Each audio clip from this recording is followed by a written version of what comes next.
Olá, amigos do canal Pergunte ao Psicólogo, especialmente você, amigo internauta, que enviou uma perguntinha dizendo assim: olá, Dr. Douglas, eu li num post na internet e gostaria de sanar uma dúvida.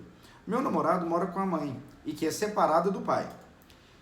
Ele está sempre tentando ajudá-la e mais parece um marido nas partes das responsabilidades para com as irmãs, que são mais novas.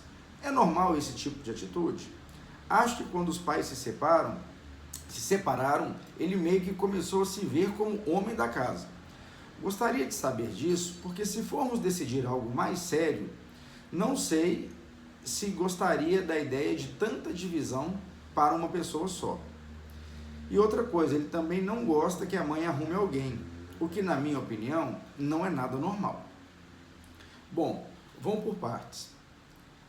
O que fica na dúvida para mim é até que ponto ele está querendo assumir essas responsabilidades ou a família, ou seja, a mãe e as irmãs, estão fazendo esse tipo de solicitação e atribuindo essas responsabilidades para as costas dele e ele está aceitando.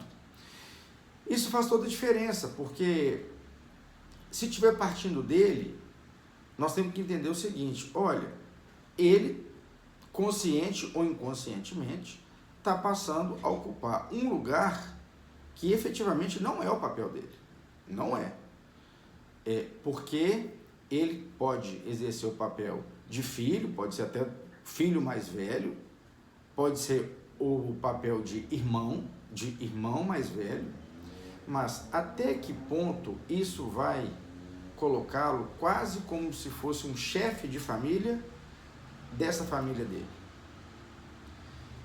Então, a sensação que eu tenho é que está na hora de começar a fazer uma pergunta para ele, assim, bem aberta, se ele se sente nesse papel, se ele se sente nessa responsabilidade pela própria ausência do pai, se ele acha que ele tem que dar determinados tipos de cuidado para com as irmãs e com a mãe.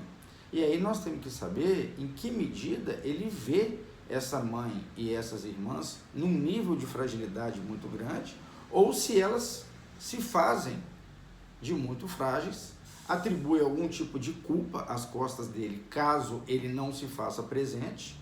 E aí eu estou falando de presença física, estou falando de presença financeira, estou falando de resolutividade de problemas da casa, do dia a dia.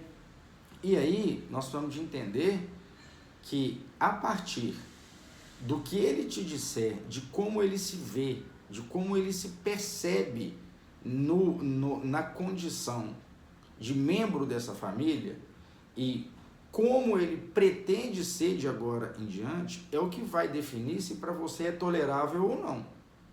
E tem um aspecto que você colocou aqui, que parece que tem uma coisa da ordem da possessividade, da ordem do ciúme, que faz com que ele não aceite a mãe, de repente, reconstruir a vida dela do ponto de vista afetivo. Igual você colocou. Ele também não gosta que a mãe arrume alguém. Então, até que ponto é ele que está escolhendo ser, vamos colocar entre aspas, igual você escreveu aqui na mensagem pra gente, marido da mãe. Então, para mim, só tem um jeito de saber. Só tem um jeito de você colocar para ele de uma forma muito franca, muito aberta, quais são as responsabilidades, quais são as posturas que ele se sente na obrigação, que ele se sente no dever de fazer para com essa família, a partir da ruptura dos pais. E vai ser exatamente essa resposta dele que vai trazer para você a clareza do tipo de postura que ele pretenderá ter daqui por diante para com essa família. E aí, consequentemente, vai caber a você uma das duas coisas. Ou você vai problematizar com ele se você estiver achando excessivo e perguntar se é possível fazer algum tipo de reorganização, algum tipo de modelagem nessa forma de se relacionar. Aí volto a dizer, se é com dinheiro, se é com presença, se é com decisões da família do dia a dia e etc. Se for passivo de reformulação, aí não haverá tantas divisões assim como você me falou. E de repente a relação pode se estabilizar.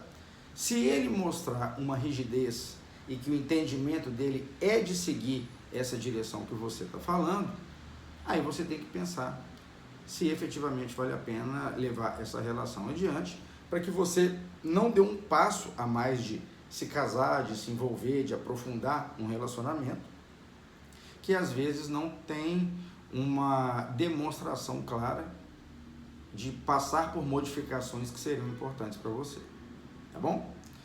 Bem, então um abraço a todos vocês.